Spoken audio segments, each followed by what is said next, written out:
자주 뵙는 분도 있는데 이상하게 오늘 떨립니다. 제가 아침에 우리 보훈단체 연합회 회장하고 간사들에서 한 20명 정도로 강의를 했어요. 강의를 했는데 우리 권현 부회장하고 같이 얘기하는데 우리 역사의식과 나라사랑 정신을 우리 주변에 있는 가까운 사람부터 한번 좀 이렇게 확대해 나가자 하는 의미로 그렇게 해서 오늘 보훈단체 회장들하고 간사한테 얘기했는데 뭐 재밌었다고 합니다. 그런데 오늘 강의가 제가 한국 근대사 얘기를 하려고 했는데 바꿨습니다. 일본 근대사. 네. 제가 며칠 전에 신문을 보다 보니까 나가사키현 일본에서 어떤 추모비가 세워졌다고 해요. 그 추모비 내용을 이렇게 읽어보니까 일제강점기 때 우리 조선의 많은 사람들이 징용과 징병으로 끌려갔는데 중국 사람도 끌려갔을 거 아닙니까? 그런데 중국 사람한테는 보상이 다 이루어지고 그 사람들을 위한 추모비를 세웠다는 거예요. 그래서 야, 역시 일본의 그 비열한 국민 정권, 강자한테는 숙이고 약자한테는 강하게 한다. 그래서 오늘 이거는 나중에 우리 근대사는 나중에 얘기하기로 하고 오늘은 일본 얘기 좀 해보겠다 해서 오늘 우리 강의는 좀 바꿨습니다. 그렇게 얘기를 이해해 주시고 제가 강의를 이렇게 저도 많이 들어봤는데 책도 좀 보고 사실 우리 대한민국 한반도 같이 지정학적으로 중요한 이런 지정학적 위치에 있는 나라는 전 세계 어느 곳에도 없다고 해요. 그 문제는 뭐냐면은 지금 한반도가 이렇게 있는데 중국과 소련의 대륙 세력이 내려오고 일본의 해양 세력이 올라가고 미국의 세력이 올라가서 대척점에 있는 데가 우리나라라는 거예요. 그래서 지정학적으로 상당히 아주 중요하고서도 또 이러기 때문에 우리가 수많은 외세의 침입이 있었지 않는가 그런 생각을 해봅니다. 그래서 우리가 이 중국이라든가 지금은 여러분들 저보다 더 잘 아시겠습니다만은 지금 세계 사조의 흐름은 민족사적 그 세계 사조가 자국의 이익을 우선시하는 그런 사조가 상당하게 강하게 흐르고 있지 않습니까? 특히 트럼프 때의 미국 우선주의, 그 다음에 중국몽, 중국 굴기, 뭐 중국몽 같은 것은 뭐 시진핑이가 2012년부터 국가 통치 이념으로 하고 있는 그런 정치 이념인데 중국의 위대한 위대한 발전을 희망하는 꿈을 꾼다 그런 뜻이라고 저는 생각하고 또 중국 굴기, 중국의 아주 문득 일어서다 굴기 일어서다 그런 쪽에서 우주선이라든가 경제가 세계적으로 가장 문득 일어선다는 1등 국가를 지향한다는 그런 의미이기 때문에 자국의 이익을 우선시하기 때문에 이런 각 국경에서 각 나라의 이 분쟁이 있을 수밖에 없잖아요. 그래서 제가 오늘 일본사 강의를 하는데 저도 잘 모릅니다. 그러나 여러분 이해해 주시고 얼마 전에 아베가 죽었잖아요. 아베가 죽어서 제가 상당히 기뻤습니다. 지금 여러분들 아베는 사실 아베의 집안은 상당한 정치가 일본의 정치 명문가입니다. 그래서 여러분들 보시면은 아베가 잘 아시겠습니다만 지금 아베 신조 아닙니까? 아베 신조가 죽었죠. 근데 지금 총리가 기시다잖아요. 기시다. 그 전에가 스가였잖아요. 그 전에가 아베 신조인데 제가 보건대는 이 정치 철학을 이 아베 신조의 정치 철학을 지금 이 사람들도 계속 이어가고 있지 않습니까? 그래서 이 아베 신조는 우리 민족에 있어서 상당하게 참 원수의 집안인 그런 또 예손자고 지금 아베 신조가 어머니 기시다 요코라고 하는 어머니가 있는데 지금 살아있나 봅니다. 한 95살 정도 된 것 같은데 이 사람이 신문에 보니까 아베 신조가 뭐라고 나와 있냐면 우익의 상징, 우익의 심장 이런 쪽으로 뉴스가 나오더라고. 그런데 이 우익의 뿌리가 나중에 얘기하면 요시다 쇼이라는 사람인데 이 아베 신조의 애할아버지가 기시노부스케예요.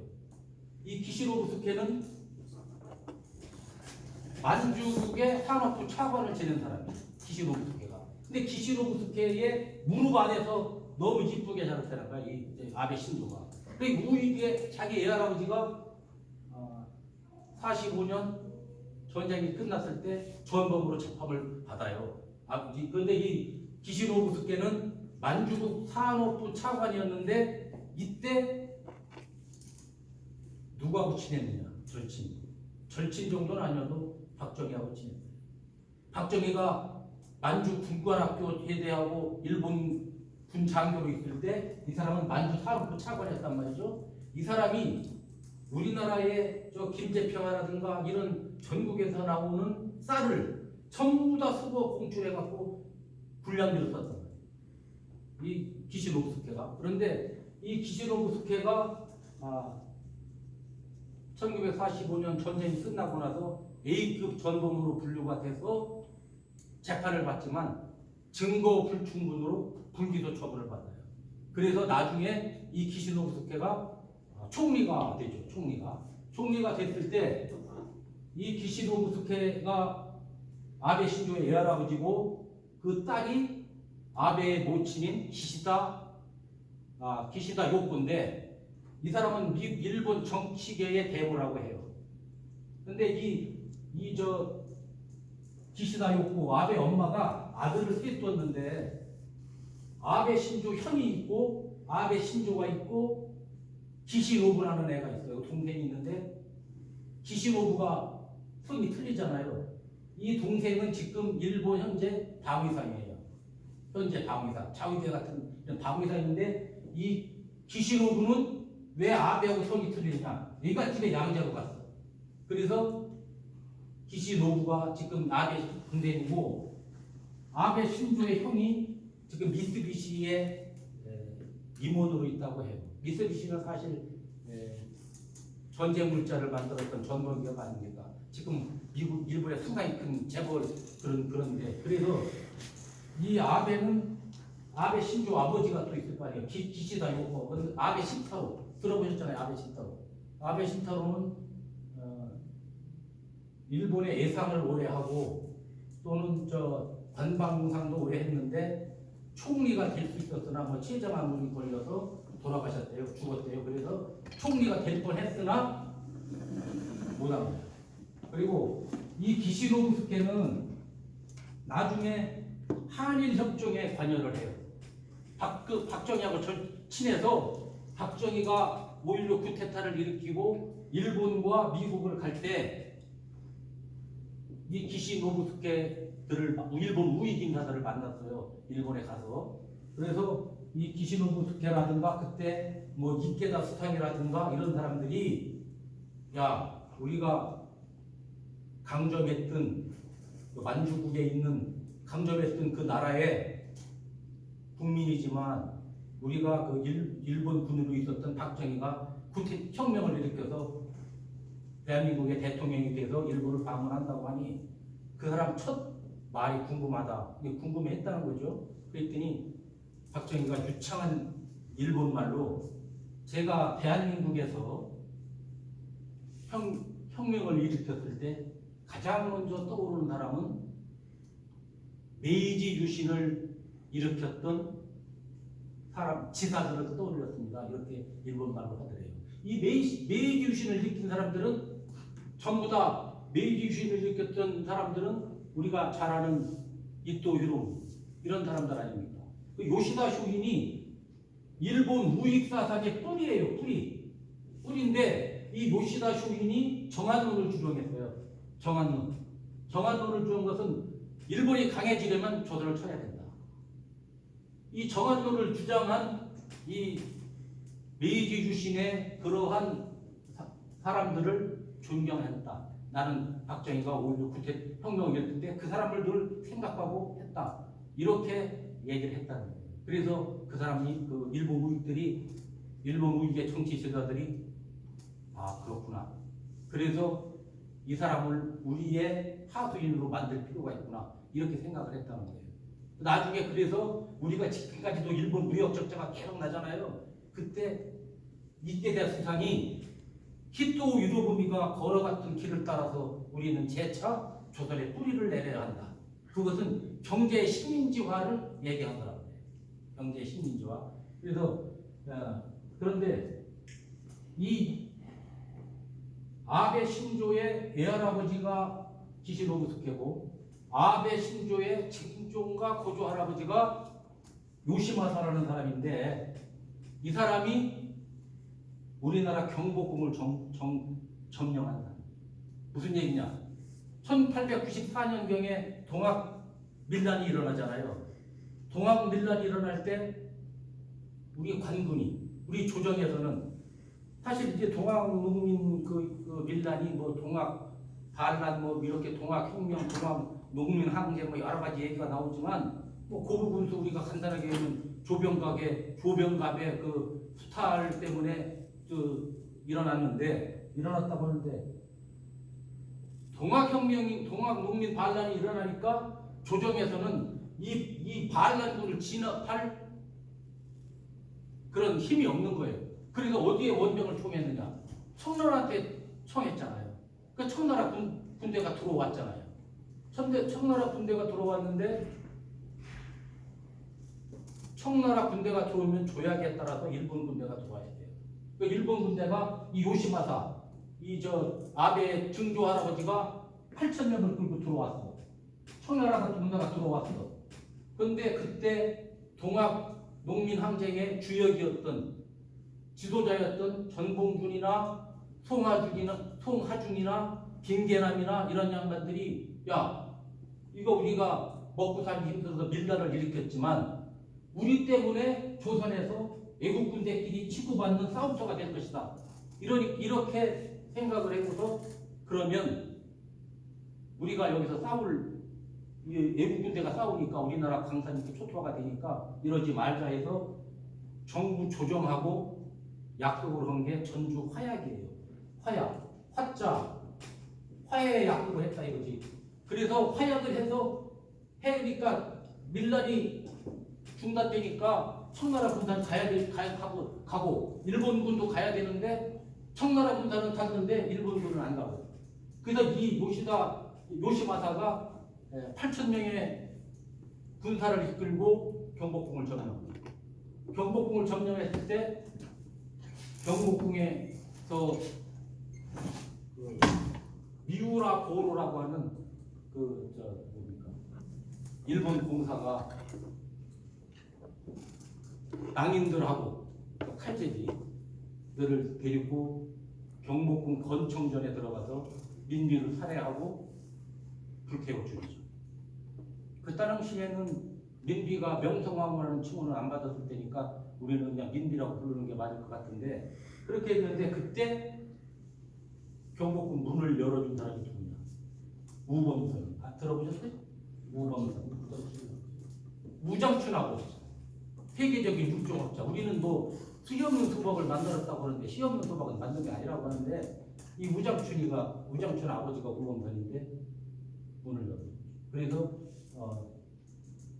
무장춘이가 나중에 해방이 되고 나서 아버지의 그러한 과오를 좀 씻겠다 해서 수원 농업진흥청장인가 와갖고 그 근무로 해서 우리나라 그 농업 발전에 상당하게 기여를 했다고 해요. 그래서 그렇게 됐는데 제가 아까 생각해 보니까 야 중국 사람들한테 징용으로 끌려간 사람들한테는 보상을 해주고 우리한테는 이렇게 안 해주나 화가 참 많이 나더라고. 더군다나 추도기도 걔들 세우고 지금 우리한테는 징용이나 징병도 사실이 아니라고 있는 사실을 그렇게 왜곡하고 그래서 제가 역시 일본 애들은 이중성을 갖고 있구나. 참 믿을 만한 놈이 아니구나. 나는 이 생각을 했는데 아베 또 빈소에 또 윤석열이가 가서 문상하는 거 보고 과히 기분이 별로 안 좋았습니다. 그런데 그래서 석탄도 이제 일본의 이중성 이것을 연구한 학자가 있어요.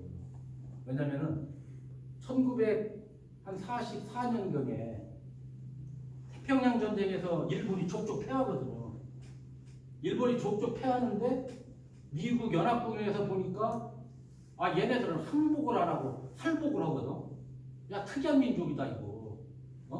특이한 민족이다. 우리 같으면 그냥 손 들고 나갈 텐데 얘네들은 그 뭐 가미가제 특공대 같이 이렇게 살복을 하더라 이거야. 그래서 그 미국에 있는 유명한 여성 문화 인류 학자한테 야, 일본 애들의 이 국민성이 무언가, 이 도대체 왜 그러느냐, 이걸 연구 좀 해보라고 요격을 주었답니다. 그랬더니 그 여성 인류학자가 책을 지은 게 국화와 칼이라는 책이에요. 국화와 칼. 국화와 칼인데 이거는 뭐냐면은 이게 근데 일본 애들이 왜 이중성이 있느냐? 우리는 학생 집안에서 애들 있으면 학생 있으면은 야, 공부 좀 해라 이렇게 말을 많이 하잖아요. 근데 일본 애들은 그렇지 않대요.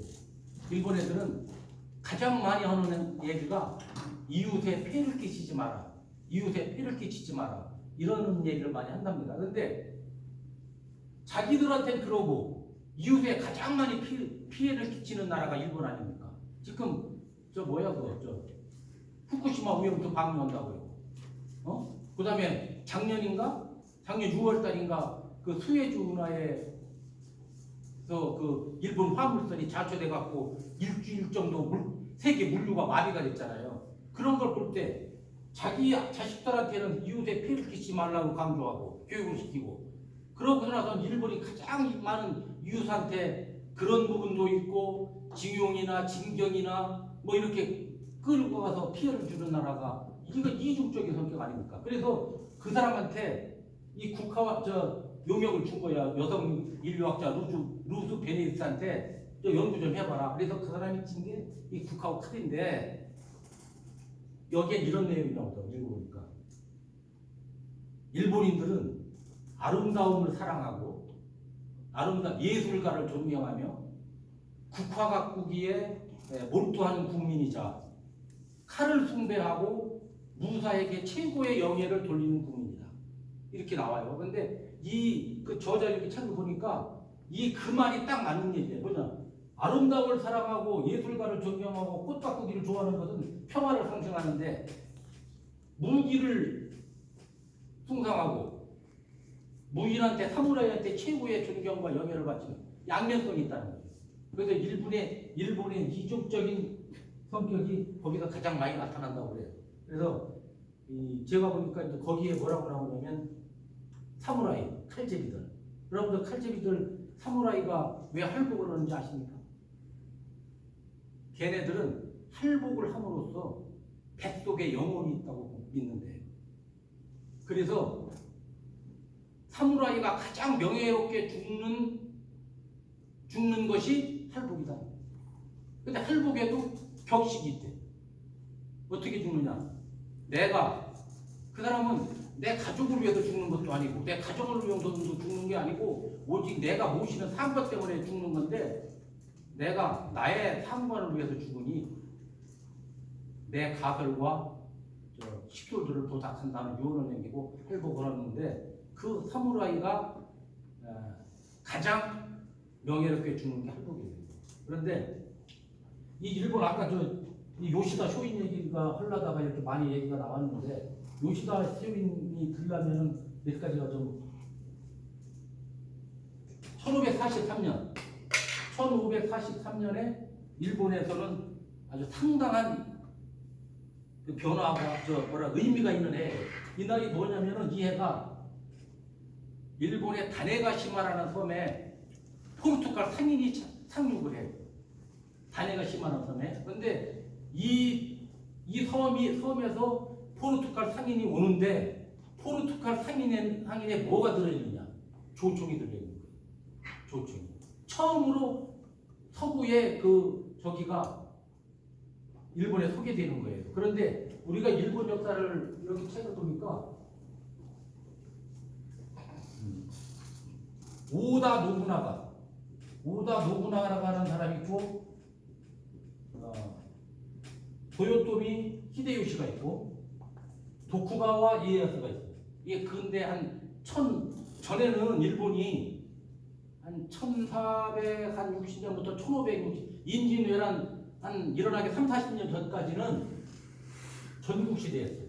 사무라이 서로 그 세력가들이 치고받고 통일을 이루지 못했는데 서로 치고받고 그러한 그 전쟁에 자기가 통일을 이루려고 하는데 이 오다 노부나가라고 하는 사람이 상당히 강한 사람입니다.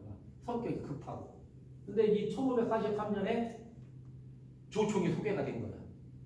조정이 됐는데 이 오다 노부나가가 이 조총에 관심을 보여갖고 이걸 많이 탔겠죠. 했는데 오다 노부나가가 조총을 사갖고 이제 전국을 통일하려고 하는데 이때 이제 그 최고의 그 기마병을 갖고 있는 다케다 부대라고 이제 하고 싸움이 붙어요. 거기서 싸움이 붙는데 그 당시에 조총은 한 1분에 한 3발뿐이 못 쏘는 거야. 뭐 화약에 심지 붙여갖고 쏘면은 그러니까 1분에 한 번 쏘고 나면 또 텀이 생기니까 기마 부대가 와서 칼 휘두르면 나갔다 자빠질 거 아니에요. 그러니까 이 도요토미 히데요시가 오다 노부나가가 3중 연속 사격 진영이라는 그 전술을 개발해요. 그러니까 텀이 없이 쏘고 빠지고 앞에 또 쏘고 이래갖고 하는 거예요. 그러니까 다케다 부대가 일본 최고의 기마 부대였는데 승리를 하죠. 그런데 이 조총을 일본 말로 철포라고 한대요. 철포. 이렇게 우리가 세철장과 이렇게 쓰나요? 이런 철포로 쓰는데 일본 이름이 대포예요. 대포라고 하는데 오다 노부나가라는 철포가 있어. 총이 있어. 다케다 부대는 총이 없어. 그러니까 무대포야. 우리가 무대포 하는 얘기가 여기서 나왔다고 그래요. 무대포 하면 총도 없이 무모하게 덤비는 사람들. 대책도 없이. 네? 그런데 우리가 일본의 인물들이 일본 역사를 얘기할 때 오다 노부나가, 도요토미 히데요시, 도쿠가와 이에야스를 얘기를 빼놓을 수가 없는데 이 사람들의 특성을 얘기할 때 울지 않는 새는 어떻게 한가? 얘기 들어보셨죠? 오다 노부나가는 울지 않는 새는 어떻게 해서 죽여버린다. 말하자면 아주 강하게 나오는 거예요. 근데 오다 노부나가가 철포를 관심을 끌고 받았다는 것은 말하자면 개혁을 얘기한다. 왜? 다른 사무라이들은 이 총을 수용을 안 했는데 왜 수용을 안 했느냐? 철포를 수용하면 사무라이 정신에 어긋난다. 이런 얘기.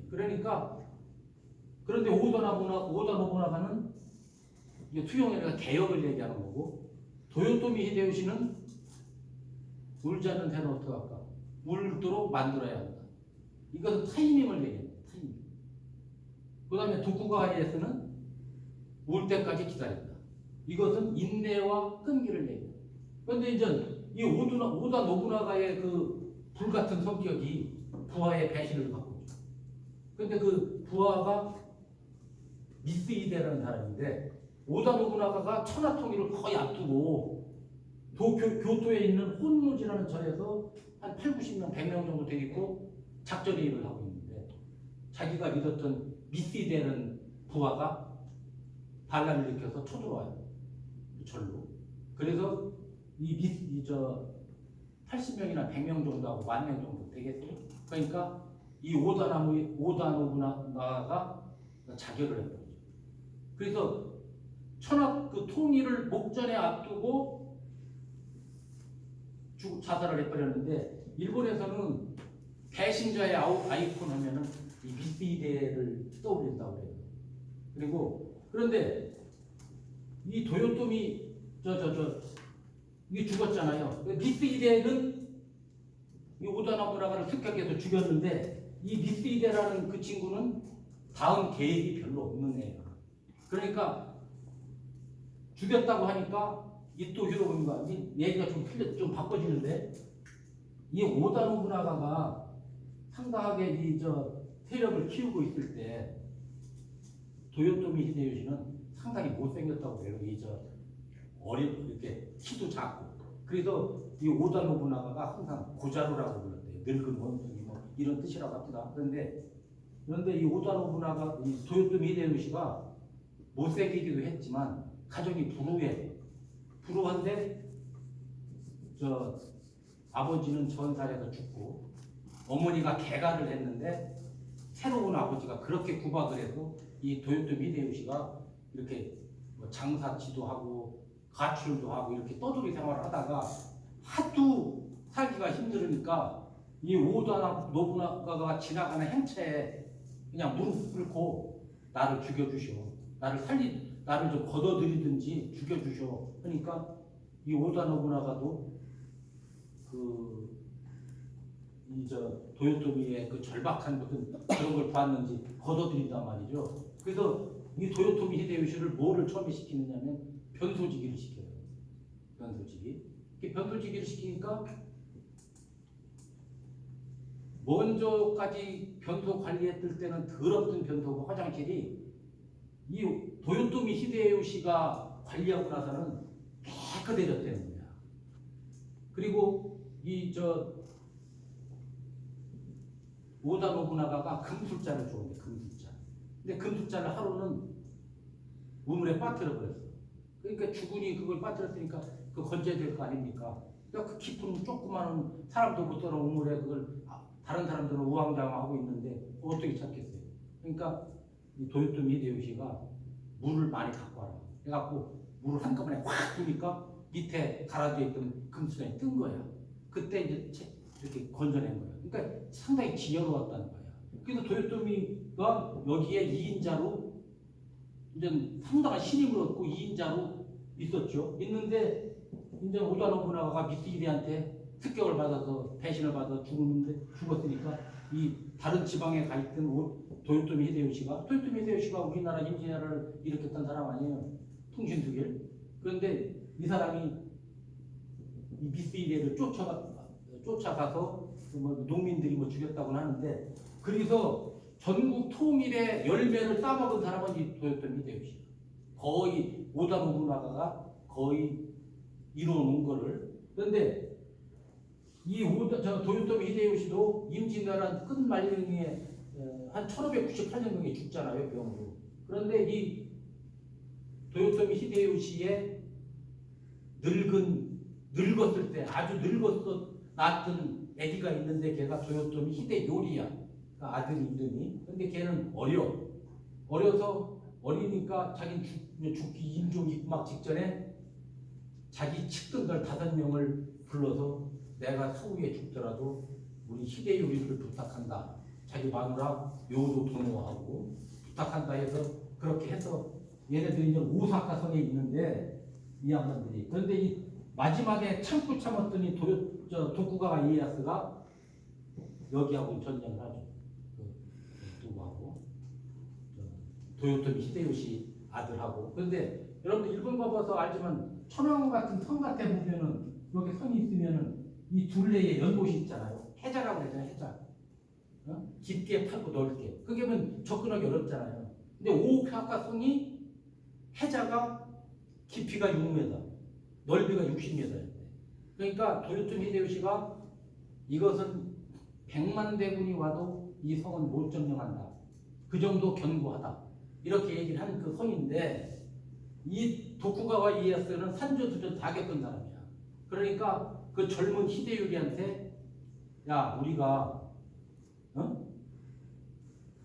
당신 아버지 죽고 평화협정을 맺었는데 전쟁이 계속 이렇게 끊임없이 일어났는데 전쟁을 이렇게 끊임없이 일어나는데 전쟁이 없는 그러한 모습을 국민들한테 보여주면 어때? 그러면서 제의한 게 이 해자를 메꿔서 좀 서로 이렇게 신뢰감이 쌓게끔 이렇게 하면 어때? 이랬대. 그러니까 이 순진한 히데요리는 그걸 메꾼 거야. 그때 쳐들어가. 그래서 이제 최후의 승리자는 도쿠가와 이에야스가 됐잖아요. 그래서 도쿠가와 이에야스가 이제 요도 도노 마누라 히로히토 도요토미 히데요시 마나님하고 마누라하고 저기는 자결을 해버리죠. 자결을 해버렸는데 그래서 이제 전국의 통일은 이 도쿠가와 이에야스가 쟁취했죠. 그때가 뭐냐? 1600년 전 서기. 그래서 이 도쿠가와 이에야스가 전국에 1600년인데 이 에도 시대라고 우리가 얘기를 하는데 에도 시대라는 들어봤잖아요. 이게 1860년까지 지속이 되니까 이 도쿠가와의 막부 시대, 에도 막부 시대가 한 260년을 가는 거죠. 가는데 이 도쿠가와 이에야스가 정권을 잡고서 도쿄, 지금 도쿄를 수도로 삼고 에도 시대를 여는데 이걸 이제 말하자면 일본의 한 250개 정도의 번을 만들어요. 번이라는 게 이제 뭐 이런 번자인데 말하자면 지방 정도예요. 번주 뭐 이런 데로 영주, 서양의 영주하고 비슷한 개념인데 이 번 250개 정도의 번으로 나누고 막부에서 이거 막부는 중앙정부인데 중앙정부에서 강력한 통제 정책을 쓰죠. 뭐냐? 이 번을 토지를 나눠주고 세금을 거둘 수 있는 권리를 줘요. 그 번주, 이 번주한테. 그래서 이 번주를 우리가 다이묘라고 해요. 다이묘. 한자로는 대명. 그 다음에 이 막부는 쇼군이라고 그러고 이건 장군이잖아요. 장군. 이렇게 장군인데, 그러니까 중앙집권 체제로 가지고 있는 거예요. 그래서 그게 1600년서부터 1800년까지 왔는데 1853년 도쿄 앞바다에 군함 4척이 나타나. 그게 뭐냐? 미국 페리 제독이 이끄는 군함이 도쿄 앞바다에 나타나서 개항을 요구합니다. 개항을. 일본 문을 열어라. 그래서 개항을 요구하는데 일본은 이제 혼란에 빠져 있잖아요. 그래서 여기서는 우리가 그 당시에 이제 1853년 페리 제독이 온 이후에 일본하고 미국이 미일 화친 조약을 이렇게 맺는데 그게 불평등 조약이에요. 우리는 1876년인가 강화도 조약이 그 불평등 조약이잖아요. 이게 불평등 조약인데 불평등 조약을 맺으면은 누가 살기 힘들어요. 백성이 살기 힘들잖아요. 그러니까 백성들이 좀 살기 어려워지고 그 다음에 이 상공업이 발달함으로써 이 사무라이들이 위치가 좁아지니까 이 불만 세력들이 많잖아요. 많은데 도요토미 히데요시의 충실한 부하였던 모리 대도무토라고 하는 그 번주가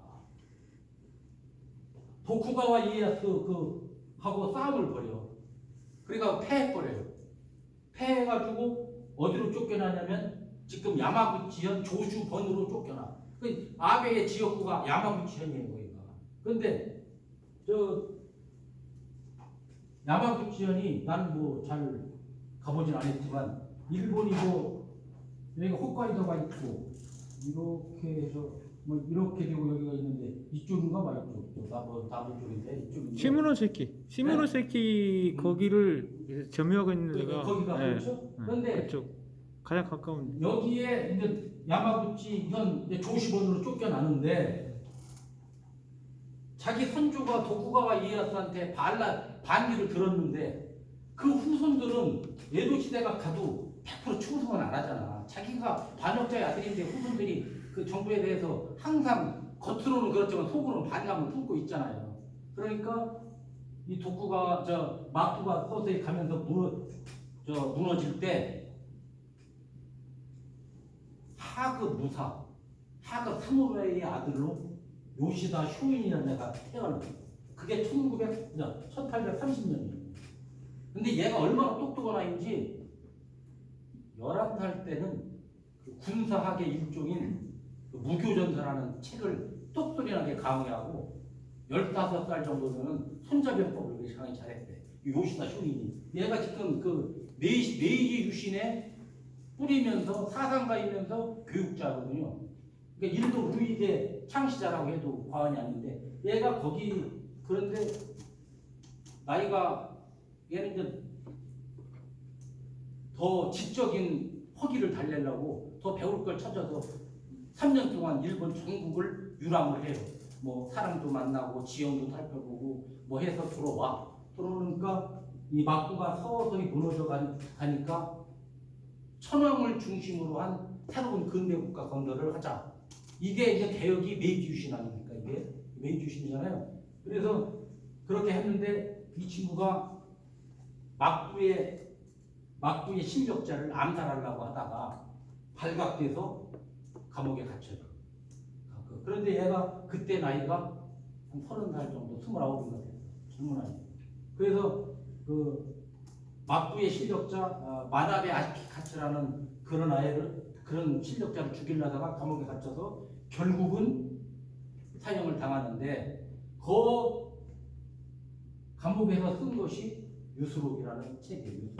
그 사람의 사상과 생각이 들어있는 이념이 들어있는 책이 유수록에 썼는데 여기에 정한론이라는 게 정한론. 일본이 강해지려면 조선을 쳐야 한다. 미국과 러시아에서 와의 교역에서 얻었던 그런 손해를 조선과 만주와 중국의 토지로 보상받아야 된다. 그러니까 무슨 그 사람들 한마디 얘기하면은 그런 쪽으로 정한론을 하는데 이제 그 일본에 나아갈 뭐 이 요시다 쇼인이 얘기한 건 아니지만 다른 그 개화 사상가가 얘기했지만 타라 입구라는 얘기가 있어요. 타라 입구. 이게 뭐냐면 탈출하다 그런 거 아니에요? 아세아 할 때 아자, 이 서양할 때 구자.